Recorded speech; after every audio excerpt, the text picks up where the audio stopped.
Assalamualaikum, salam sejahtera. Berita dunia bersama saya Muhammad Shah Musa.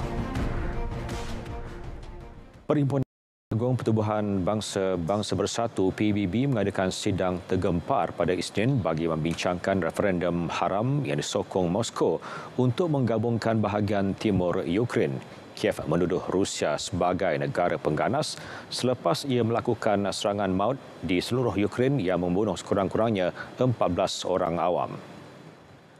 Duta PBB untuk Ukraine, Sergei Kyslytsya, pada Perhimpunan Agung PBB mengatakan seluruh dunia sekali lagi melihat wajah sebenar negara pengganas yang membunuh rakyat Ukraine. Tambahnya, menyiasatkan orang awam secara sengaja adalah jenayah perang. Beliau berkata, pengilhakan haram Rusia ke atas wilayah Ukraine menimbulkan ancaman ke atas PBB dan masyarakat antarabangsa perlu mempertahankan prinsip piagam PBB.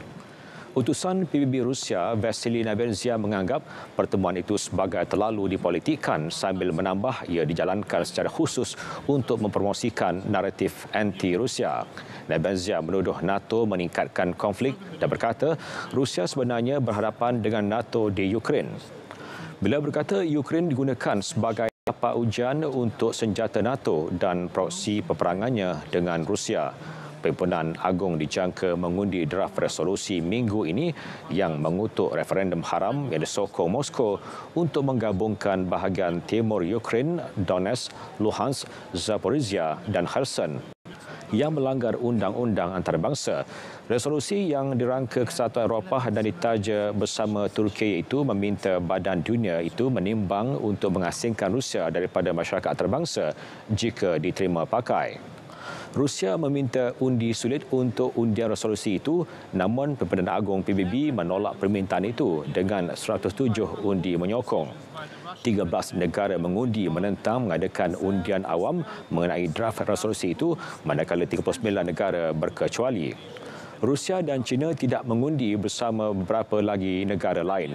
Draft resolusi Perhimpunan Agung PBB meminta semua negara dan pertubuhan antarabangsa supaya tidak mengiktiraf perubahan yang dibuat Rusia di 4 wilayah timur di Ukraine serta menuntut Rusia segera membatalkan keputusannya itu tanpa syarat. Rusia melancarkan siri serangan besar-besaran ke beberapa bandar sekitar Kiev pada Isnin. Ia dibuat selepas Presiden Rusia Vladimir Putin menuduh Ukraine bertanggungjawab terhadap pengeboman jambatan yang menghubungkan wilayah Crimea. Peluru berpandu dilancarkan ke kawasan yang sibuk, taman-taman dan tempat tumpuan pelancong di tengah ibu negara Kiev. Letupan dilaporkan berlaku di Lviv, Ternopil dan Zhytomyr di barat Ukraine, Dnipro dan Kremenchuk di tengah, Zaporizhia Selatan dan Kharkiv di timur negara itu. Sekurang-kurangnya 10 kematian dan puluhan lagi cedera. Kebanyakan kawasan terputus bekalan elektrik. Ribuan penduduk lari ke tempat pelindungan bom ketika siren amaran serangan dibunyikan sepanjang hari. Peluru berpandu yang dilancarkan dari udara, darat dan laut itu adalah gelombang serangan terbesar terhadap sasaran di luar barisan hadapan. Putin menerusi ucapannya di siaran televisyen menyatakan tindakan yang diambil oleh Kiev meletakkannya setaraf dengan organisasi pengganas antarabangsa. Pemimpin Rusia itu berkata beliau telah mengarahkan serangan jarak jauh yang besar dan mengancam akan melakukan lebih banyak serangan di masa hadapan jika Ukraine menyerang wilayah Rusia. Presiden Ukraine Volodymyr Zelensky pula mengatakan serangan itu sengaja pada masa yang sesuai untuk membunuh warganya dan memutuskan bekalan elektrik. Perdana Menteri Ukraine berkata 11 infrastruktur utama ditembak di 8 wilayah mengakibatkan sebahagian besar negara itu tanpa bekalan elektrik, air atau pemanas. Bank Dunia dan Tabung Kewangan Antarabangsa IMF mengulangi amaran mengenai kemelesetan global yang belum selesai. Menurut pengarah urusan IMF, Kristalina Georgieva dan Presiden Bank Dunia David Malpass, terdapat bahaya sebenar kemelesetan dunia tahun depan. IMF setuju bahawa risiko kemelesetan dunia telah meningkat. Ini apabila 1/3 bersamaan ekonomi dunia akan mencatat pertumbuhan negatif sekurang-kurangnya bagi 2 suku berturut-turut tahun ini dan tahun depan. Anjuran IMF yang suram berpunca daripada tindakan Bank Pusat seluruh dunia menaikkan kadar faedah dengan harapan dapat meredakan inflasi yang meningkat. Rizab Persekutuan Amerika Syarikat paling agresif dalam menggunakan kenaikan kadar faedah sebagai alat penjujukan inflasi dan Bank Pusat dari Asia ke England telah mula menaikkan kadar minggu ini. Mesyuarat tahunan 190 negara IMF dan Bank Dunia berhasrat untuk menangani pelbagai risiko kepada ekonomi global. Banyak negara sudah melihat kesan besar pencerobohan Ukraine dan anjuran suram IMF adalah sejajar dengan ramalan lain untuk penurunan pertumbuhan. Sementara itu, CEO JP Morgan Chase, Jamie Dimon berkata kemerosotan ekonomi global dan ekonomi Amerika Syarikat dijangka berlaku pada pertengahan 2023. Menurut Dimon, inflasi semakin meningkat di Amerika dan dunia. Kadar faedah meningkat lebih daripada jangkaan dan konflik Rusia-Ukraine dianggap sebagai faktor sangat serius yang boleh menyebabkan kemelesan. Rizab Persekutuan antara kebanyakan bank-bank pusat utama di dunia telah menaikkan kadar-kadar faedah secara agresif untuk menangani inflasi yang kini membelenggu banyak negara pada tahap tertinggi dalam beberapa dekad.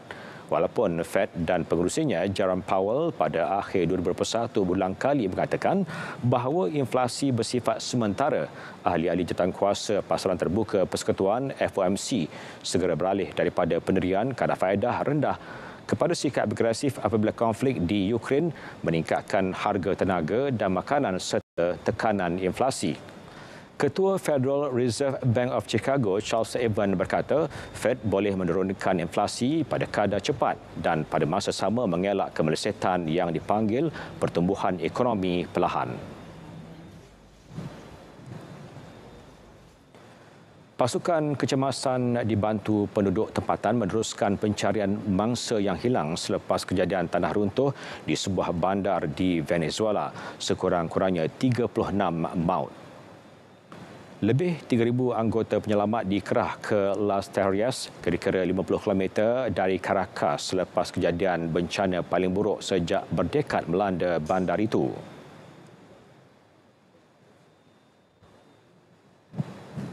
Lamentablemente tenemos 36 personas fallecidas al momento y 56 personas que están desaparecidas de acuerdo a solicitud de víctimas y amistades de víctimas. Estamos hablando que tenemos un despliegue de más de 3.000 hombres a este momento. Hemos aumentado el pie de fuerza.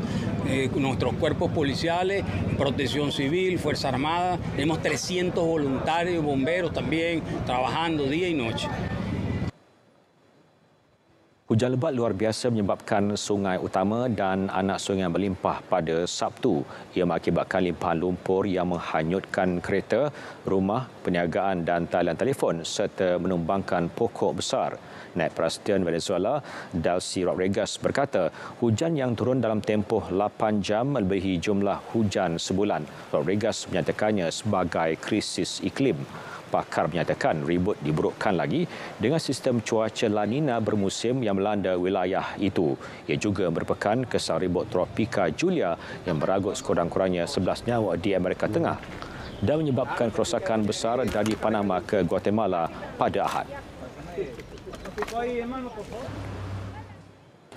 Jumlah kematian akibat ribut tropika Julia meningkat sekurang-kurangnya 16 pada Isnin. Kebanyakan mangsa adalah dari El Salvador dan Honduras ketika ribut yang semakin lemah itu menurunkan hujan lebat di kebanyakan kawasan di Amerika Tengah dan selatan Meksiko.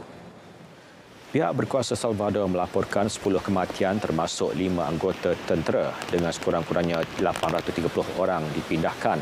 Rakaman yang disiarkan oleh kerajaan El Salvador menunjukkan pasukan penyelamat memasuki kawasan banjir dengan paras air setinggi leher untuk memindahkan penduduk. Pihak berkuasa di El Salvador dan Guatemala juga membatalkan sesi persekolahan pada Isnin. Di Guatemala, Ketua Pengarah Institut Seismologi, Gunung Berapi, Meteorologi dan Hidrologi Wilson Garcia memberitahu ketepuan air bawah tanah boleh bertahan sehingga 72 jam lagi. Ribut Julia membadai pantai Caribbean di Nicaragua. pada Ahad sebelum melintasi lautan Pasifik. Pada Isnin, ribut itu bergerak ke arah barat laut pada kelajuan 24 km sejam di sepanjang pantai El Salvador menuju Guatemala.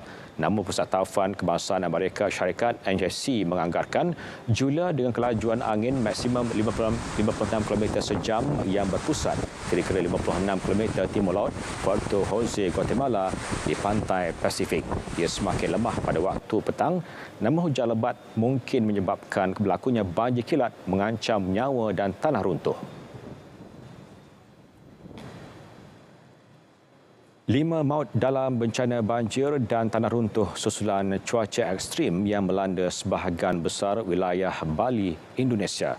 Menurut Agensi Pengurusan Bencana Daerah BPBD, hujan lebat serta angin kencang melanda sejak 12.30 tengah malam hingga 6.30 pagi waktu tempatan pada Jumaat. Fenomena itu menyebabkan berlakunya tanah runtuh, pokok tumbang, jalan mendap dan banjir di 7 daerah.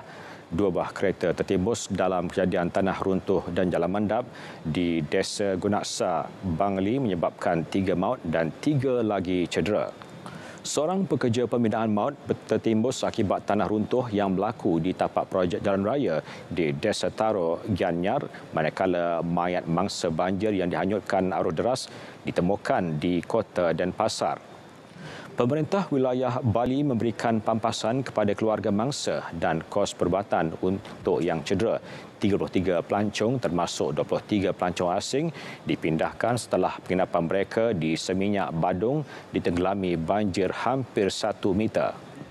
Badan Meteorologi, Klimatologi dan Geofisik BMKG Indonesia mengeluarkan amaran cuaca ekstrim diramal melanda pulau percutian itu sehingga 15 Oktober. Hujan lebat dan limpahan air sungai mencetuskan kejadian banjir di 26 wilayah khususnya di Timur Laut dan bahagian tengah Thailand. Menurut Jabatan Pencegahan dan Mitigasi Bencana DDPM, lebih 154,000 keluarga di 4,354 perkampungan terjejas setakat Isnin susulan ribut tropika Noru dan monsun barat daya melanda Laut Andaman dan Teluk Thailand. Hujan lebat berterusan menyebabkan banjir dan paras air sungai meningkat. Pelepasan air dari empangan juga mengakibatkan banyak kawasan rendah ditenggelami air. Sementara itu, Jabatan Meteorologi Thailand memaklumkan hujan lebat dan angin kencang dijangka melanda Bangkok dan wilayah lain di bahagian utara, timur dan selatan. Pihak berkuasa juga mengeluarkan amaran untuk penduduk berhampiran lembangan Sungai Chao Phraya dan Pasak. Kerajaan turut melaksanakan pelbagai langkah pencegahan bagi menghadapi kemungkinan banjir termasuk meletakkan guni pasir serta menyediakan pam air di sepanjang tebing sungai dan kawasan rendah.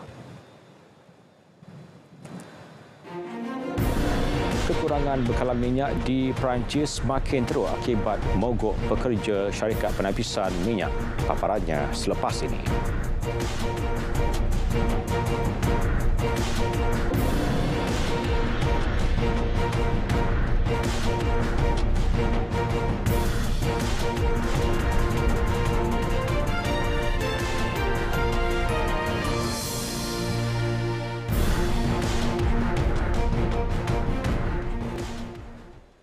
Bertemu kembali.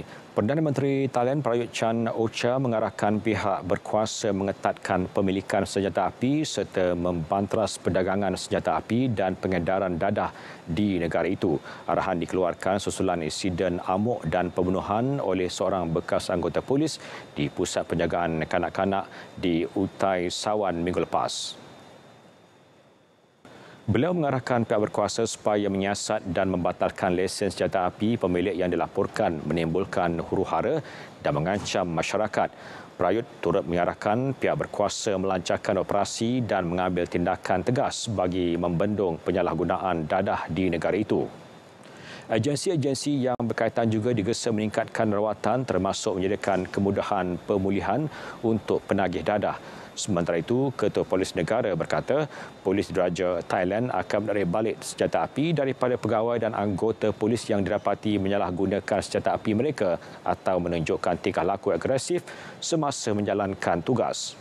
Beliau berkata pemeriksaan kesihatan mental yang kerap juga perlu bagi pemegang lesen senjata api. Khamis lepas, seorang anggota polis yang dipecat membunuh 36 orang termasuk 24 kanak-kanak di Yutai Sawan di wilayah Nong Bua Lampu. Pemilikan senjata api di Thailand antara yang tertinggi di Asia Tenggara. Kekurangan bekalan minyak di Perancis yang telah berlarutan lebih 2 minggu kini semakin teruk sebagai tindak balas terhadap harga petrol yang tinggi akibat konflik antara Rusia dan Ukraine dan sekatan susulan kerajaan Perancis dan syarikat pembekal minyak Total telah memberi subsidi sebanyak 20 dan 30 euro sen setiap liter. Tindakan itu menjadikan harga minyak dari Total paling murah di Perancis. Ia menyebabkan pemandu kenderaan menyerbu stesen minyak milik Total. Sejak bulan Oktober, pekerja penapisan minyak telah meminta untuk merundingkan kenaikan gaji dengan Total dan melancarkan mogok. Permintaan pasaran yang tinggi dan bekalan yang tidak mencukupi akan menyebabkan kekurangan bahan api di stesen minyak syarikat itu. Masalah itu secara beransur merebak ke syarikat minyak lain. Tindakan itu menyebabkan 1/3 daripada stesen minyak negara itu kekurangan bekalan dan ada yang terpaksa ditutup. Bagi mengatasi masalah kekurangan bekalan, kerajaan Perancis memutuskan untuk mengeluarkan bekalan strategik untuk memastikan bekalan mencukupi. Perdana Menteri Perancis Elisabeth Borne juga mengadakan mesyuarat tergempar dengan beberapa menteri untuk mencari penyelesaian. Beberapa wilayah pada Isnin mengeluarkan sekatan untuk individu mengisi minyak paling banyak 30 liter. Kenderaan pengangkut hanya dibenarkan mengisi minyak sehingga 120 liter. Menurut Total, walaupun kilang penapisan beroperasi semula serta-merta, ia akan mengambil masa sekurang-kurangnya seminggu untuk bekalan petrol kembali normal. Air France dan Airbus mengaku tidak bersalah atas dakwaan kematian secara tidak sengaja, berkata nahas pesawat A330 pada 2009. Nahas berkenaan mengorbankan semua penumpang dan anak kapalnya.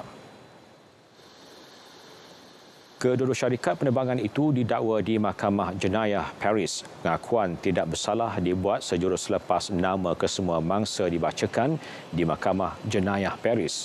Air France dan Airbus sebelum ini diletakkan di bawah siasatan rasmi atas dakwaan sama bagi menentukan pihak yang bertanggungjawab ke atas nahas tersebut. Bagaimanapun, dakwaan ke atas syarikat itu digugurkan pada 2019 selepas pertikaian berkaitan hasil siasatan tersebut. Jika didapati bersalah, kedua-dua syarikat boleh didenda $219,000 Amerika. Nahas pesawat Air France A330 ini berlaku ketika ia dari perjalanan dari Paris ke Rio de Janeiro. Siasatan sebelum ini merumuskan punca nahas adalah pembekuan sensor yang menyebabkan juruterbang gagal menentukan kelajuan dan attitude pesawat.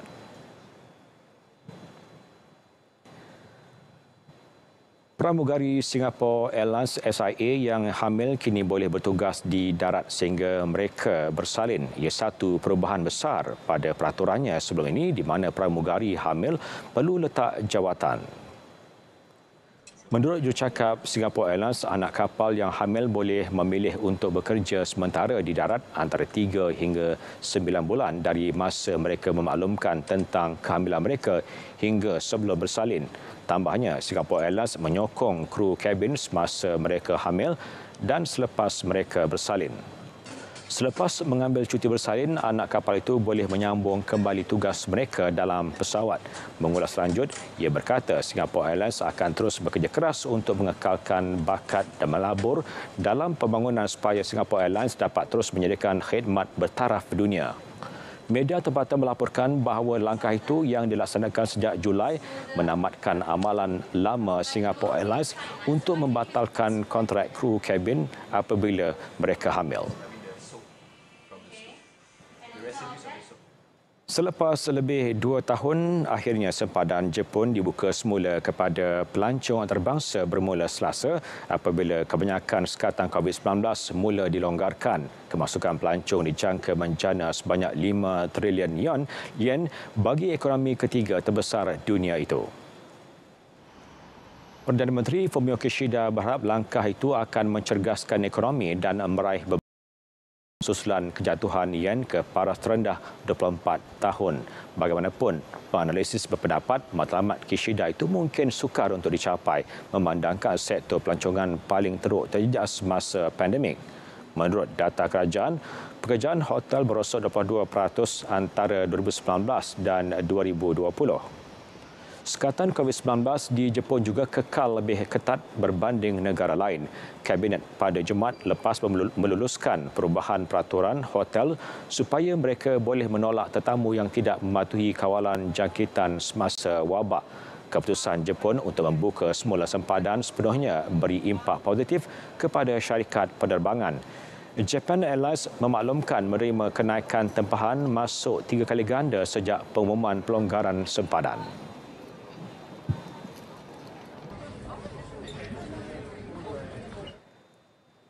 Battersea Power Station yang kini ditukar menjadi pusat membeli belah akan dibuka untuk warga London termasuk pelawat yang mahu meneroka mercu tanda ikonik yang disenaraikan di bawah Grade 2 yang di-Pertuan Agong Sultan Abdullah Riayatuddin Al-Mustafa Billah Shah dan Raja Pemaisuri Agong Tunku Hajah Azizah Aminah Maimunah Iskandariah dijadual merasmikan pembukaan Battersea Power Station. Battersea Power Station akan dilancarkan menjelang 12 Oktober ini dan ia akan dibuka kepada umum secara rasmi pada 14 Oktober.